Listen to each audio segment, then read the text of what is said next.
Okay. Bon. You see, I'm sometimes very upset by the confusion which is created. We try to create order and so on, work and so on, and people come, don't know the past, don't know the history, don't know the work, don't know when it was done, don't know, and they speak. And I really I'm upset. I'm upset about this situation because it has been. I show you 50, more than 50 here definition, and at ICROM I have given I think 1,500. Ask Maria Mata. Ask Maria Mata.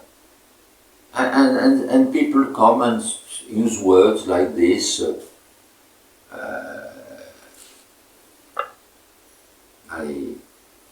I think it doesn't help, especially in teaching. You have to be very strict. Huh? You have to be very, very strict. Okay, alors, can you tell us a little about yourself, your history and your professional background? So, you can stop me when you want. Okay. Oh. I'm a chemical engineer by training. I wanted to be archaeologist, I'm not. I had a great chance to. I make internship at the time. Today you do a lot of internship automatically. At the time I'm speaking of 1963, when I was doing my study. I'm a chemical engineer. Each summer I was going excavating on sites. So I excavate in Spain, twice I excavate in Herculaneum here. 62, 63, 64, 65. I did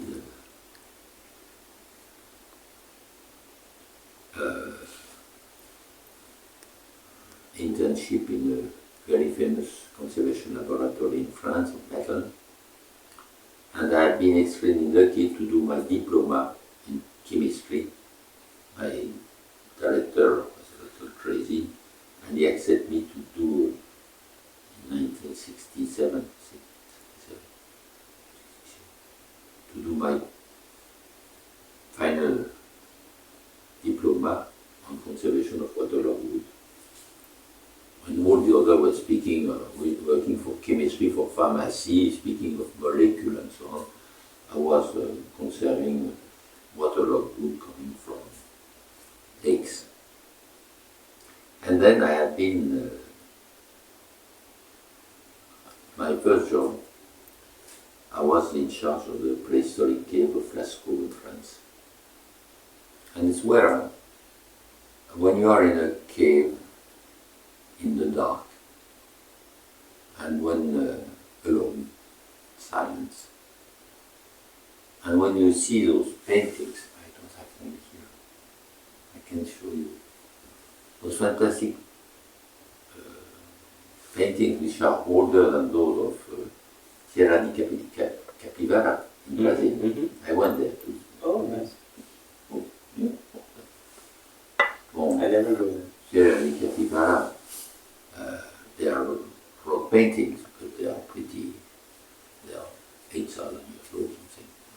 The prehistoric painting of Lascaux is 18,000 years.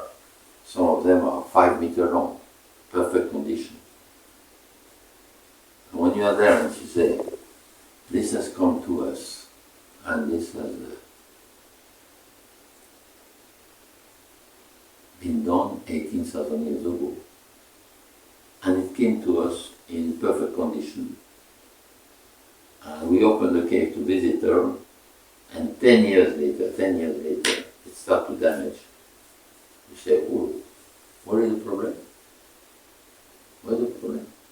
Nature has conserved this beautifully, and we humans, in 10 years, we have created a condition not to risk, but to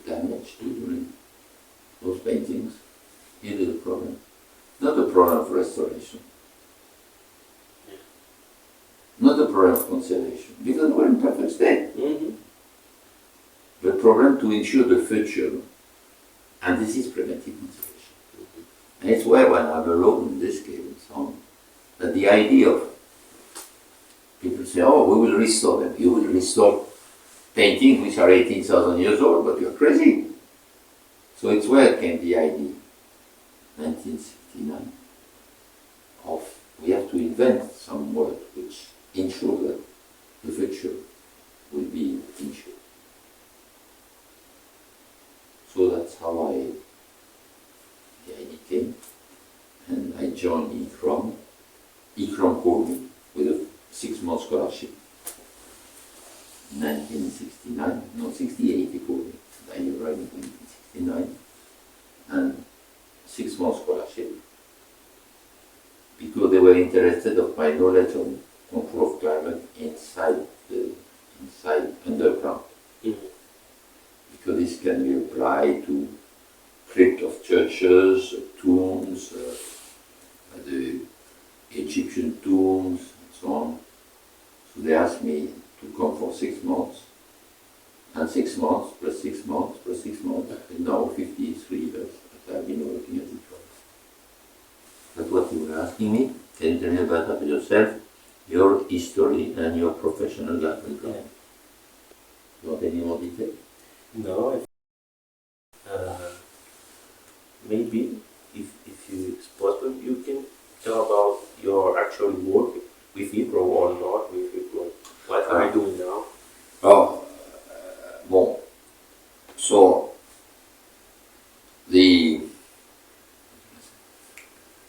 I joined ICROM, and very quickly I realized there were courses for conservators and for scientists. But very quickly I realized that they were not the people who were responsible. The people who were responsible were the directors in museum or the director of a site. When ICROM was running courses for conservators and scientists. So I proposed a course for museum director. Big surprise. Course for museum director. And it's how our president and director came to attend the course. And then they invited me in 1977 to go to Brazil. That's how. The rest, and I was saying that, why? You have, in a museum, you have galleries, where you have 5% of the collection, 95% are underground, in the basement. Who are the key? It's the director, it's not the conservator. So they are the people who are responsible. And so it's why I started courses on climate, and lighting, and sex, and fire. Global lighting. So I started, and this course was given every year, given for 25 years. And that was cool, because when, you see, some Brazilian came to ICROM in 75. 2 years later, they asked me to come to Brazil. And like this, so I gave this course for 25 years in 52 countries in the world. Nice. How year? How this year? How this 50? When the people came to Rome, they realized that it was important for them. Because at the time, the problem of climate control was a key problem. It's no more a key problem. People continue teaching this, it's not a problem, no. But they continue. 50 years later, 50 years ago it was an essential problem. Now it's a very secondary problem. But it is taught in university because people have heard at the end, they keep on. It's exactly like, I don't know how if today, how can I compare it? The topic, the problem of climate, but it can be a long discussion. Why today the problem of climate is no more important? But it will be perhaps another question. Can I read the question? Yeah. Because it's more bigger. One question about the importance that people having more knowledge about the public heritage. The question is, do you understand that knowledge and social appropriation of heritage is something important to help in its preservation? If so, how can we promote this? Well,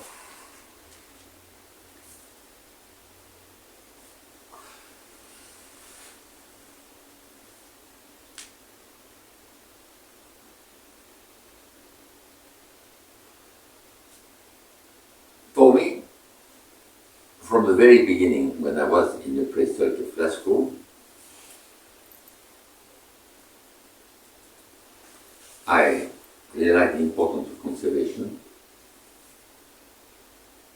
and of destruction of cultural heritage.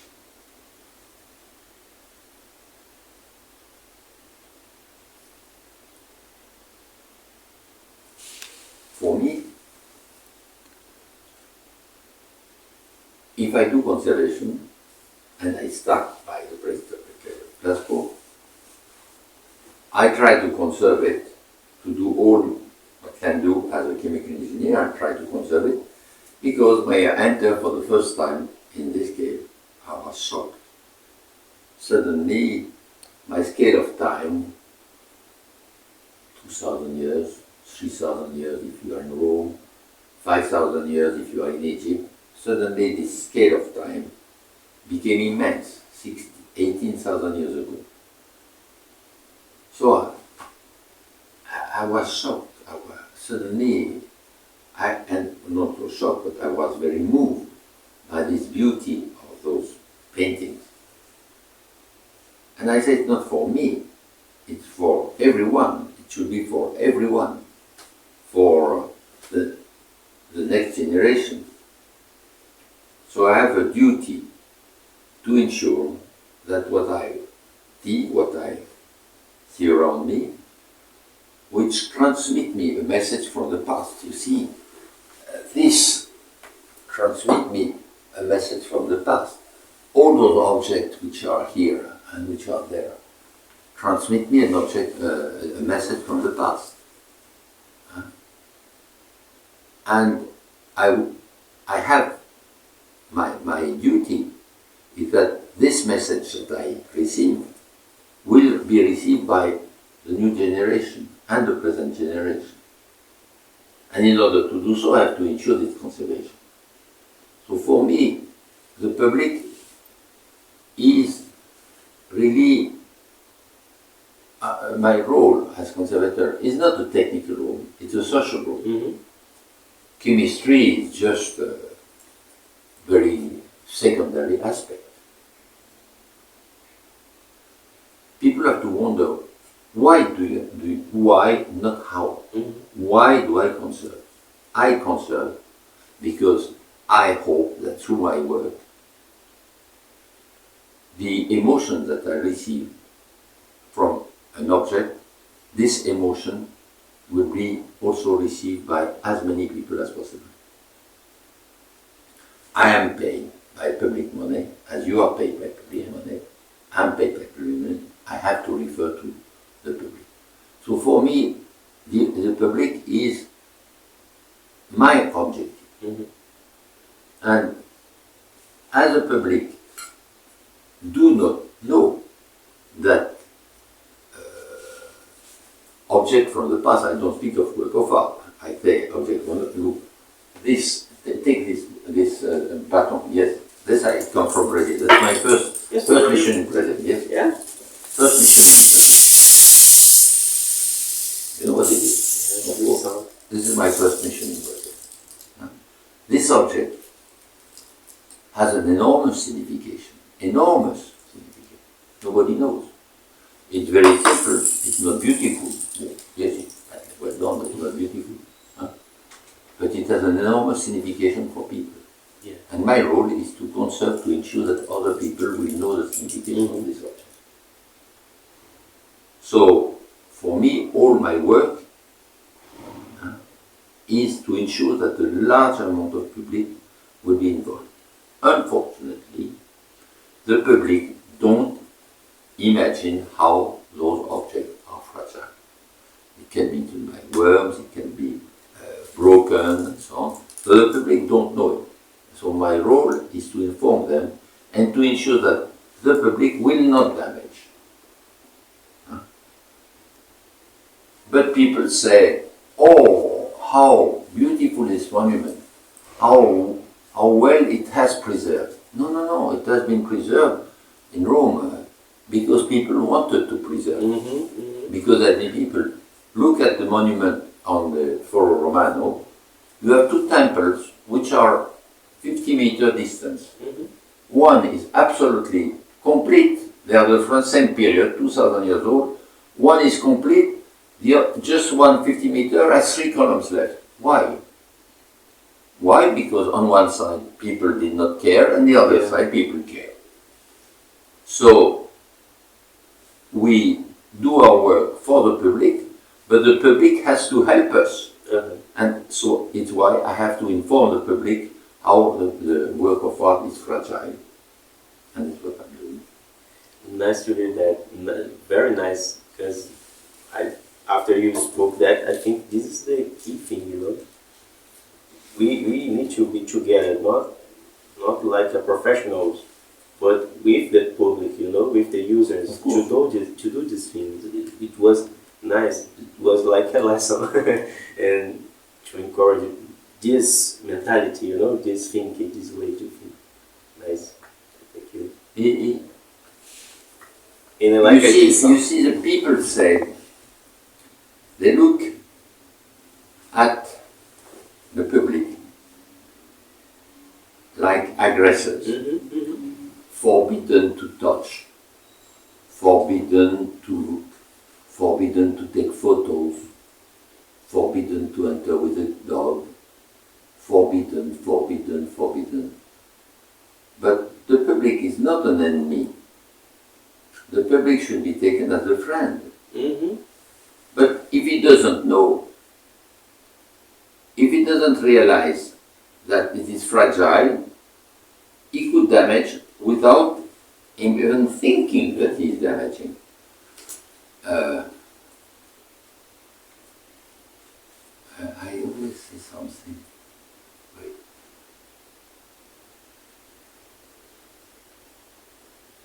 I always say.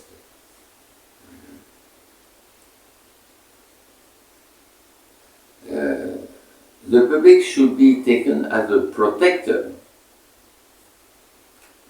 and he can be a protector, not as somebody who is working against us. So it's why when I started a big campaign when I was at ICROM to involve the public, not only the big campaign, but ICROM has 4 functions. I managed to include the 5th function, which was the involvement of the public in 1991. Why? Because you are working at ICROM. ICROM is a tiny institution. 237 countries, Brazil being one of those. So sure. But to face what we have to face, we are altogether perhaps 40. We were dividing people dealing with immovable cultural heritage and people dealing with movable cultural heritage. I was in charge of movable cultural heritage. So, what was my role? Well, we were in this sector, movable cultural heritage, archive, library, museum, and monument. Museum, that's what museum, library, and archive. I was in charge. What can I do? I had a staff of 4 people, 137 countries. What can I do? I start doing a course on mural painting. I start to do a course on archive. We are crazy. The words 130. So I felt that my role was to identify topics which interest all 137 countries. So due to our position at ICRON, due to our position, due to the contact that we had, to the mission that we did, to the people like you who are passing through ICRON who tell me, I'm working in the university, we are doing this and that. Due to those contacts that we had, we could identify specific topics which interest at least 50% of the country. So it's like this, that at the beginning I start on climate, because climate is all over the place. Then I enlarge it to preventive conservation, because it interests all the country. Then I started to launch a program for the public, because no national institute were involved in the public. They were all working on chemistry, narrow-minded and so on, restoring, painting and so on. Okay, do it. But this is not where is the problem. Mm-hmm. The problem were the directors, who really had not an overall idea. So it's like this that I started a program which were specifically interesting the large majority of the country. And it's how I started to launch a program for the public. And I did large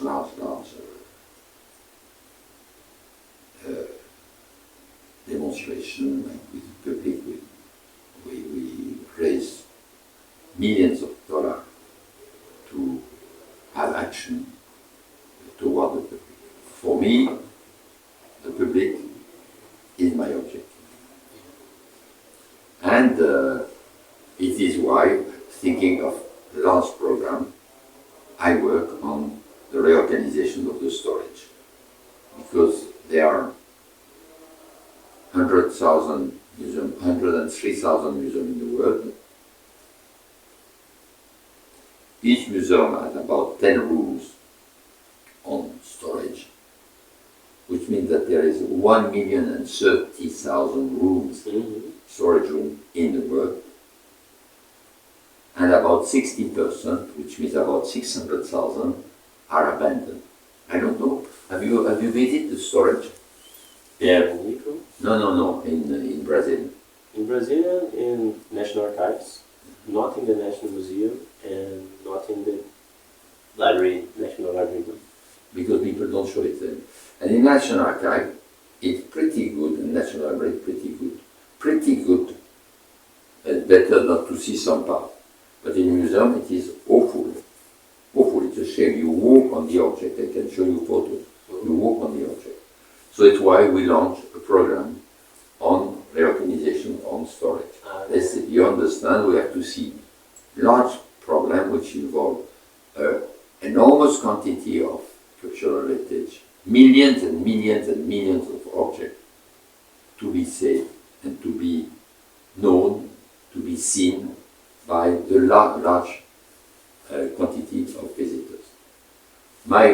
My role, a good storage, is a good storage which is visited by public. The storage is not just for technicians like me. Yeah, I understand you. I get your way to think. So the public, for me, you were speaking of public, you understand my feeling about this. I just come back from Argentina, Corrientes. We reorganized the storage, and they just sent me a photo of a family visiting the storage, painting. The grandfather of this family was a painter. Nice. And the family gave all their painting to the museum. And the painting were on the ground and so on. Now we have reorganized it everywhere. And now the people can visit it, then you have the family with the father, the son, and the small son, which is 6 years old, who is coming to see the painting that their grandfather had done. Nice. That's Create the connection directly, you know.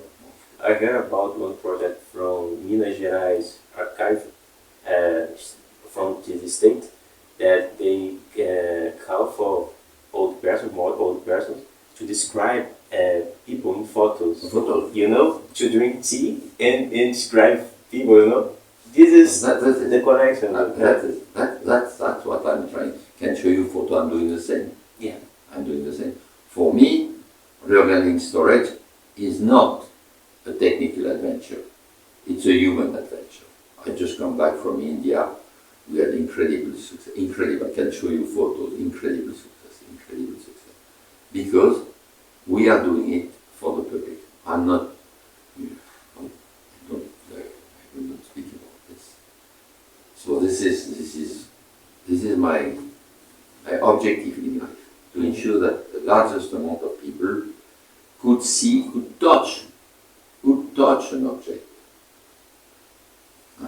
I don't say to touch every object. We cannot ask the Mona Lisa to be touched by all the visitors, of course. You have to be intelligent. But to ensure that there will be a wide diffusion of sculpture heritage, and for this we need conservation. Yeah, and to be more close to the thing in symbolical ways or in the real way. Yeah? Nice. Can I ask you the question? Go. Yes, I think it's the last question. I will read because I wrote a big phrase. It's one question about teaching professionals that work with conservation, preservation, like as we speak, but in general, like archivists, librarians, etc. The question is, what do you think they need, these professionals that work with preservation, they need to study as an undergraduate? How to put them in dialogue to solve common problems?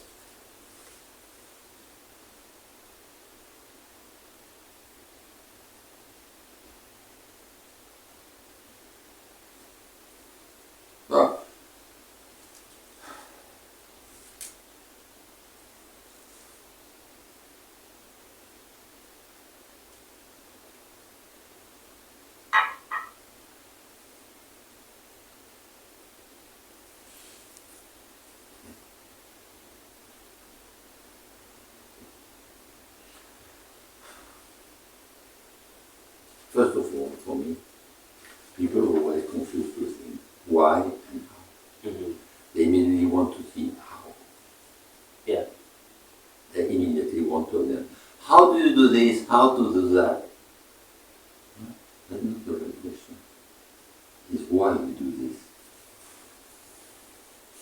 Why do you wake up this morning? Why? I wake up. Why? Why? Because I had things that I want to do.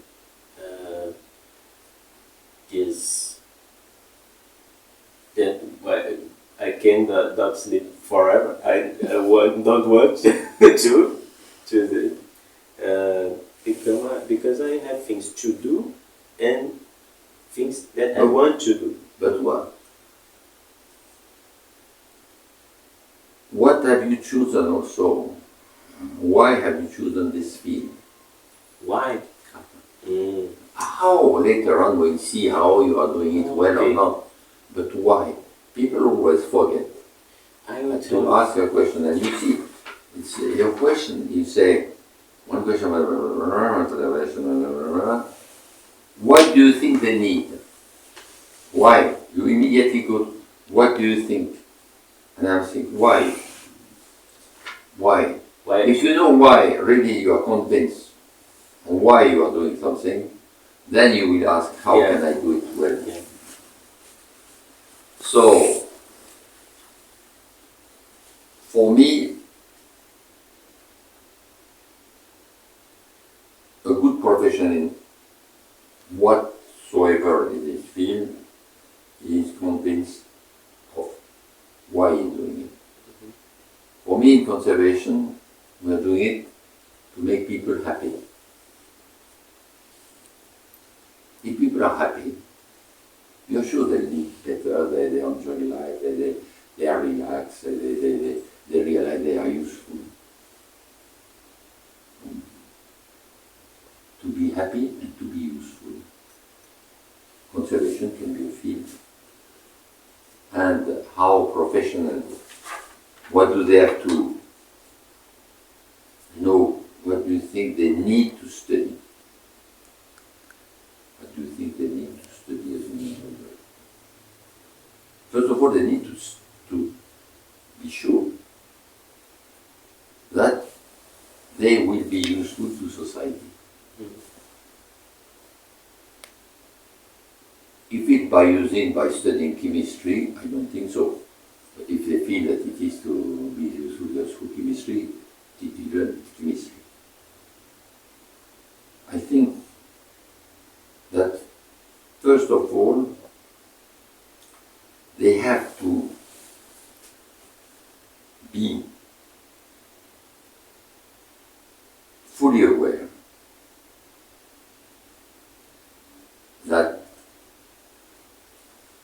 cultural heritage, metal, wood, paper, and so on, have a role, and so, if they feel already their role, they will start to conserve it. You don't conserve in your home things which are useless. Yeah. You know what is useful. So they have to ensure that each object has an importance. We talk And about that it is transmitting what I call a message. I don't like the word value. Yeah. I don't like the word value. So first of all, they have to realize that if they don't realize that an object, old, modern, and so on, the painting of capybara or a modern painting has a role, as a sense, is useful, change field.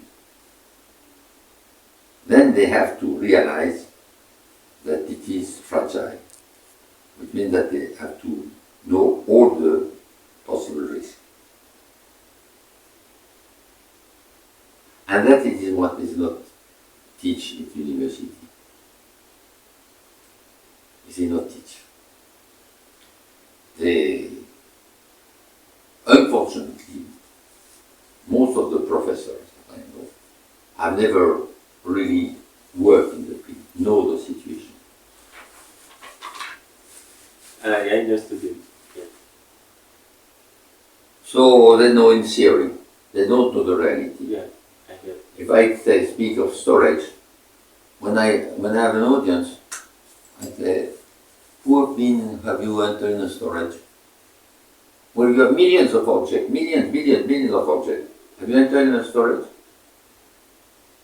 10% of them have entered into storage. And they speak about storage and teaching about storage. And you don't know what is the reality. Come, I will take you, I will open the door, you will see what is the reality.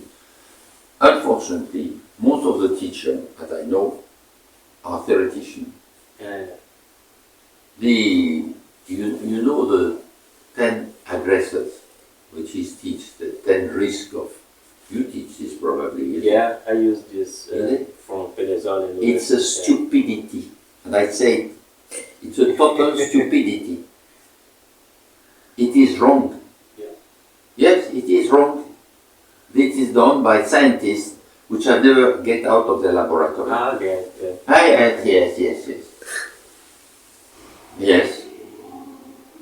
Yes. Because they are only look at science and they refuse to look at human being. Why in the storage?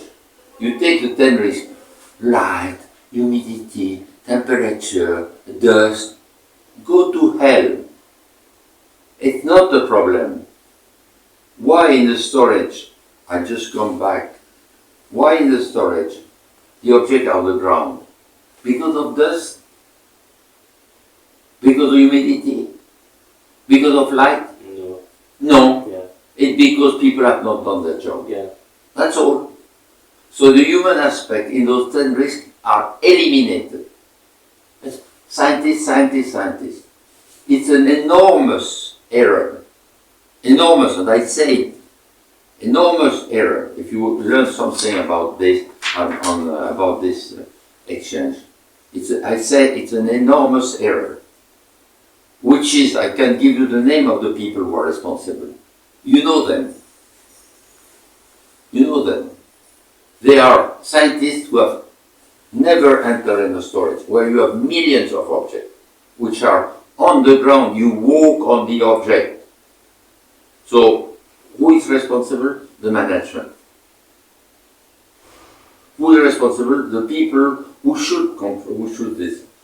And now the scientists say, oh, look, the light, how much has the loss of this object frozen by light and by dust. But the dust, my dear, you remove this and you stop the dust.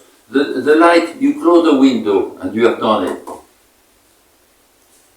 So this method called ABC, is a stupidity. Total stupidity, unapplicable. Now they teach this for the last 10 years. They teach it. I have not seen one museum who has done it. And if there is one, I want to know how much time they have done to make the report. I understood it. And it's taught in all university. Yeah. And it teach in all university. You see what they need to study. Please, I do not want to tell you what they should study. I will tell you what they should not study. I understood. So. Okay, that's my end. What you like to make as final consideration and suggestion someone to be and suggest someone to be interviewed. What would you like to make as final consideration? That conservation, my final consideration is that conservation is a fabulous challenge. That it is not in the hand of scientists. It is not in the hand of scientists. It should not be in the hand of scientists. Or it should be in the hand of scientists who have really contact with the reality. Mm-hmm. That final considerations, I repeat, the public has an enormous importance, because if for me to clean a statue which has received a tag, it will take me months to remove the tag, but it will take 1 second to a child to put his name on. So that the public is the first to be taught. They should be taught of that the cultural heritage has not come to us miraculously. It has come to us because there were people who were caring about this, who were using this, caring about this, and that this object contained now a history. It has been transmitted to an history, and my role is to ensure that the history will be transmitted to you. Yeah. Take it. Okay. I just have seen this by the TV, but I never touched this, And the sound is, touches recording. It's beautiful. I like your method and your way to think. Nice. And mostly this thing that important of the public and the user to join, to care about the things, Like in our home, we care more than we protect what we care more. No?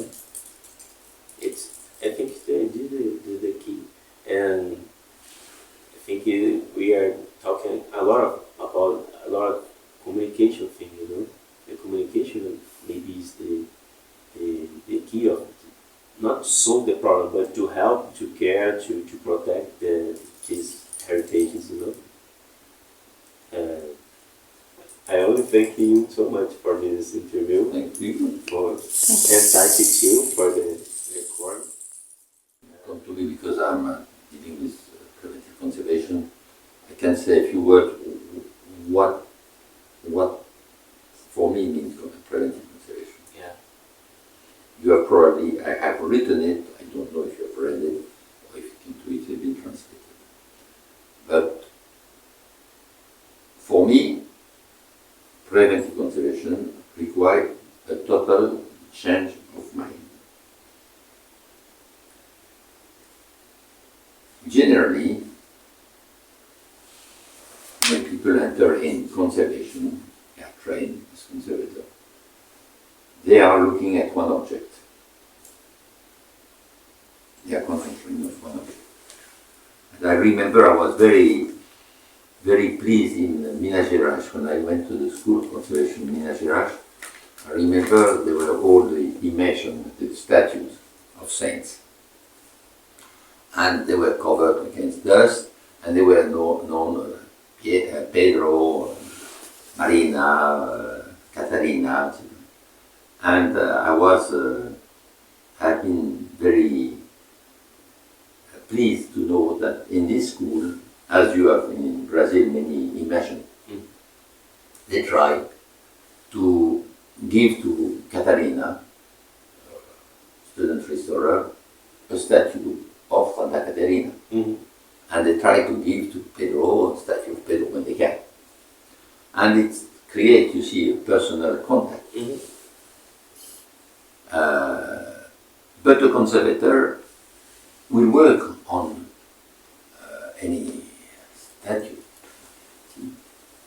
This one comes from my first trip in Brazil, from Bahia.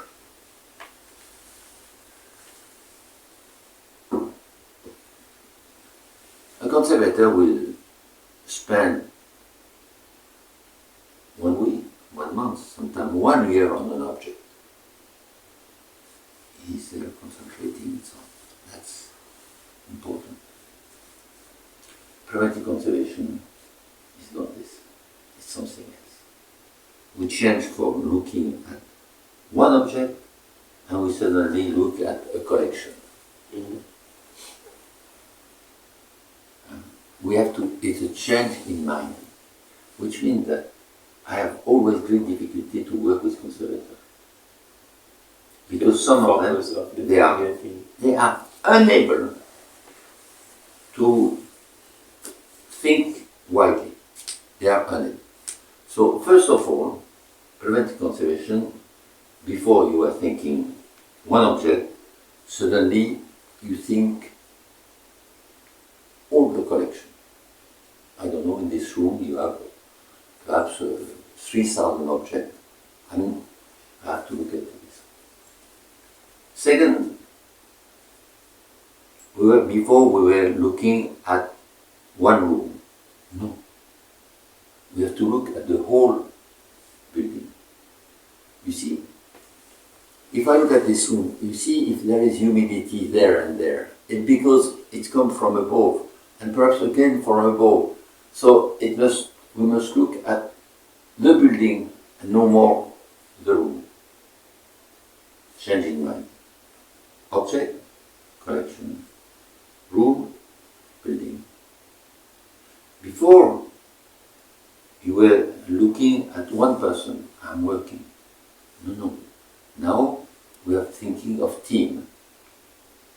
Because in order to ensure the future of this, I don't need a conservator only. I need to have an architect. I need to have a curator. I need to have a scientist.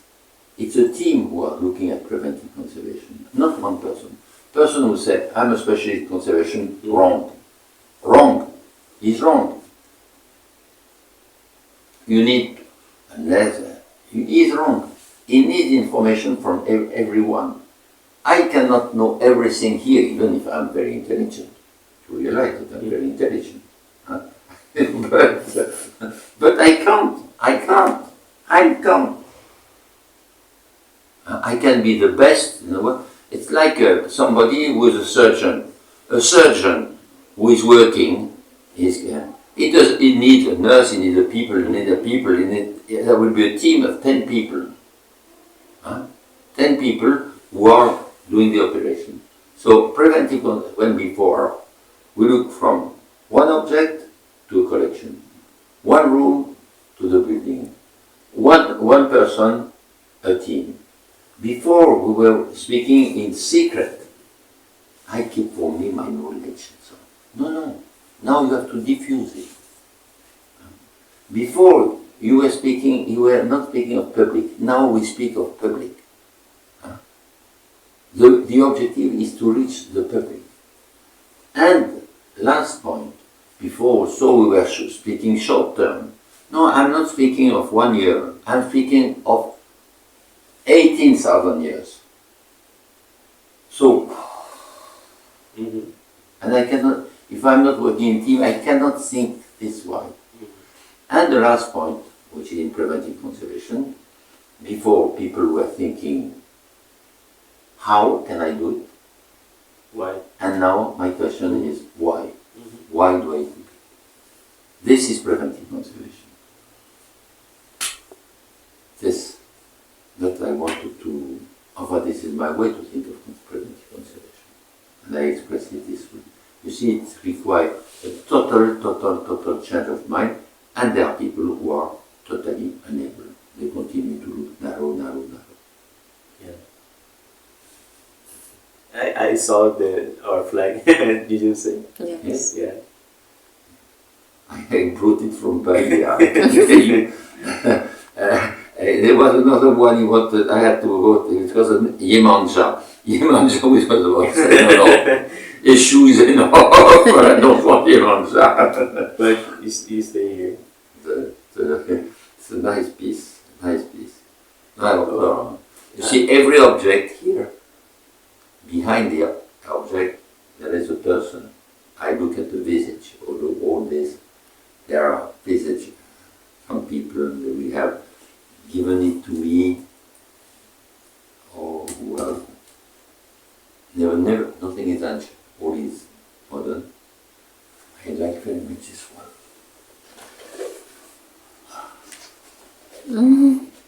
It's San Francisco. Nice.